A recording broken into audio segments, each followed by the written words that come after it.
Thank you very much. I'm going to pace, if that's okay, quite awkwardly. Is that alright with all of you guys? Yeah? Alright, cool. It does feel a little bit like I'm doing a stand-up gig. I don't have particularly many funny jokes, as you just realised there. Oh, there we are, a couple of chuckles. Alright, cool, wonderful.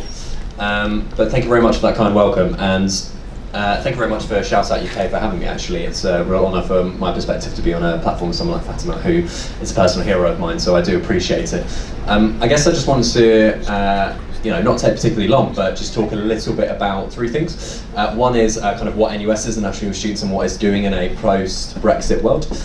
Secondly, is to talk a little bit about some of the policy issues that I think young people in particular care about in a post-EU world, and kind of talk about what that could look like. And then thirdly, talk a little bit about youth disenfranchisement in general, and kind of what I think it's meant in a more high-minded way. So I won't be particularly long, but I do appreciate your patience. I do appreciate the fact that you're spending time on a weekday afternoon in a generally really nice venue. Thank you very much for having us here. So I do appreciate that. I work for the National Union of Students. I'm an elected student leader, so I'm elected at something called National Conference that happens every single year at the largest democratic gathering of students in Europe, if not the world. We've never quite figured it out because it's quite difficult, but it's in that area.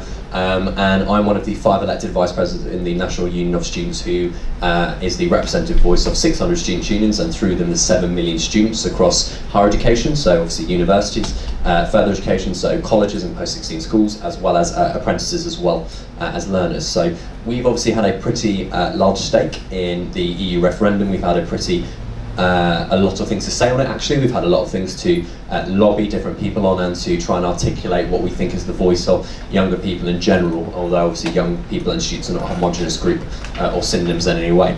And actually it's been quite an interesting time. So I very much remember as maybe, I'm assuming that because we're all of the people in this room, that we were the sorts of odd people who stayed up late into the night to watch the referendum results.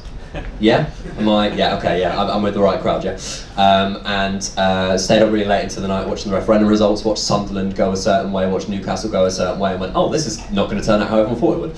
And stayed up very late into the night, and then got up at 8 p.m. 8 a.m, not 8 p.m, that would have been nice, to go into work to deal with the repercussions of it, because the National Youth Students passed policy last year in April, around being Remain. So the National Youth Students is a Remain organisation lobbying on behalf of it, but actually was very aware of the fact that a number of different young people and students obviously did not do that.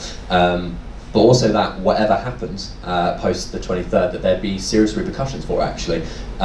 So we did a number of different things in terms of hosting debates around engaging and lobbying members of parliament, around making sure there was some kind of articulated voice for students, and the sorts of policy issues that we thought that students in particular and young people would care about. So I guess that leads me on to the second point, which is the policy bit, right? And it actually sounds a bit boring, because if you speak to a policy wonk around the European Union and kind of the stuff that exit the EU will matter, the obvious stuff to start on is the economy, immigration, and then when you actually get into an in-depth conversation about someone who obviously very much knows what they talk about, you tend to end up in a place about agriculture and fishing.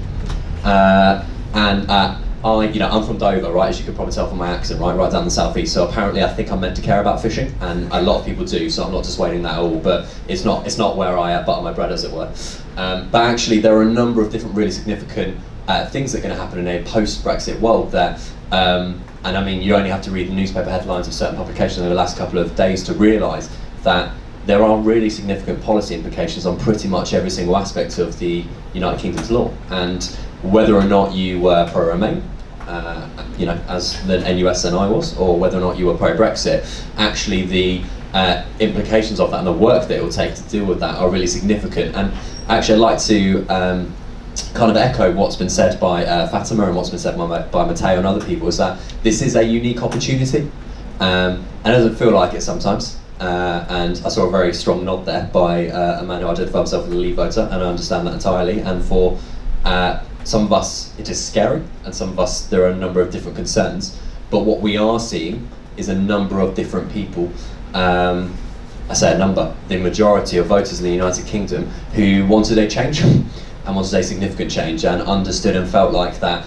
establishment politics, that politicians, that the way in which society was run was not for them and was not for their interests. And whether or not you agree or disagree with that, there is an opportunity, I believe, to reshape society. And I'm not going to talk in any detail about the rise in racism and xenophobia post-Brexit, because I think Fatima did that far more articulately than I could. Nor am I going to talk about the big scale graphs that go like this post-Brexit in terms of the pound and when they rebound and when they don't, because everyone argues about that. But what I guess I will talk about is from a young person's perspective, and this is the third and final point, and this is the only thing I really get mildly annoyed about, because there was a democratic vote of citizens of the United Kingdom, and I respect that, and there was a voice that felt like they didn't have a view, and I respect that as well. But I think young people's concerns got propagated a little bit, and what I mean by that is if you were like me, and I'm 24 years old, right, and your political history basically goes back to, and I'll do a little bit of a sad timeline for you, probably the end of the Iraq War, when you saw loads of protests, all the way through to the economic crisis, 2008, the expenses scandal, Nick, I'm so sorry, Clegg, austerity politics, and basically being, perpetually disappointed, I think, with establishment politics, right? Like my entirety of my political history before I got involved in student politics was just a sign. It was like, these people did this thing again. I can understand anti-establishment politics. I can understand people believing that society was not created in the interests of people who felt like that was happening. I can understand anger. I can understand annoyance, resentment. But what I guess I would say, and this is where I get to the point about where I think organisations like Shout Out are doing a fantastic work, is that actually when you got to the EU referendum, and what I felt there were a number of different legitimate concerns about everything from the fact that society was set up to increase inequality between rich and poor, that society did not feel particularly democratic, that people didn't feel like they had a voice, all of which are things I can understand. I felt like sometimes young people's voices were propagated throughout that, and what I mean by that is that what I did not see in the run-up to the EU referendum were young people having a voice in that. What I didn't see and haven't seen post-Brexit is young people being able to articulate the highest corridors of power what we want out of this, and whether or not you were pro-Brexit or pro-Remain, whether or not your politics are a certain ilk or not, I think that whilst the fanfare has gone out of some of the EU referendum conversation, and there's a reason for that, because reading articles as I do about civil servants and how there aren't enough of them in the government is not particularly interesting, means that it's more important than ever that young people have their voices told, because we are, and this is where I will be clear on my politics, and there are some people in this room who might not agree with this or like this, is that we are as a generation the most diverse, we are as a generation the most open and tolerant and understanding of all of the generations before us. We tend to be the most internationalist, we tend to be the most mobile in terms of the economy. We tend to be the most who abhor all forms of racism and xenophobia in a way that generations before us could stand. And actually, if you want a post-Brexit world, whether or not you think that the upsetting of the current order is a good thing or a bad thing, I think that it is our, not just our responsibility, but our duty to be able to articulate the fact that we are the ones who will inherit, as articulately said by Shout Out, the world that is being given to us. And I don't want us to inherit it, because inheritance makes it sound like that someone passed away and gave it to us. I want us to take it. And I think we can, and I think we should. And I think organisations like Shout Out, organisations like UK Youth, an organisation like NUS are hopefully, an organisation like Undivided, you're actually speaking at a conference we're hosting in December, I'm quite excited about, will be these sorts of places where young people can come together and to articulate what a post-Brexit world looks like. And I hope it is kind and welcoming and tolerant, and a place where people, no matter your background or your country, can come together. So I guess that's it from me. Thank you very much.